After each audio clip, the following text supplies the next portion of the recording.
Registration కార్యాలయాల దగ్గరికెళ్ళి పొద్దున్నుంచి సాయంత్రం దాకా వెయిట్ చేయడమా, లేకపోతే బ్రోకర్ల ద్వారా వేగంగా పని చేయించుకునే పని చూసుకోవడమా, స్టాఫ్లో మనకు తెలిసిన వాళ్ళు ఉంటే తొందరగా అయ్యేటట్టు చూసుకోవడమా, ఇక అక్కడ ఎవరికి పలుకుబడి ఉంటే వాళ్ళకి, లేదా ఎక్కువ డబ్బులకు సంబంధించిన ఇష్యూ ఉంటే వాళ్ళకి ఫస్ట్ ప్రయారిటీ అన్నటువంటి దశ నుంచి ఇక పైన టైం స్లాట్ మనం వెళ్ళాలి అనుకున్నప్పుడు ముందుగా ఆ స్లాట్ బుక్ చేసుకుంటే ఆ టైం మనకిస్తారు, ఆ టైంలోనే మనకి రిజిస్ట్రేషన్ జరిగిపోతుంది. ఈ తలనొప్పులు లేని ఒక మంచి కార్యక్రమం.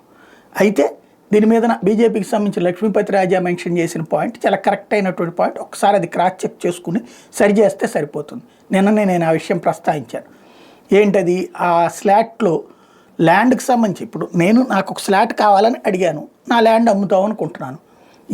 ఇదంతా ప్రభుత్వంకి ఆ స్లాట్లో అనవసరం కదా, ఓ భూమికి సంబంధించినటువంటి క్రయ విక్రయాలు అని సింపుల్గా పెడితే సరిపోతుంది కదా.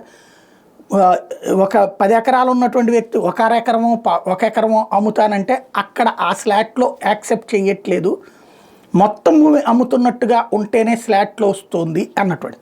అది టెక్నికల్ ఎర్రర్. అంటే దాన్ని ప్రోగ్రామింగ్ చేసిన వాళ్ళ ఆలోచన దృక్పథం వాళ్ళకి ఇది అవగాహన ఉండకపోవచ్చు. కాబట్టి అది సరిచేస్తే సరిపోతుంది.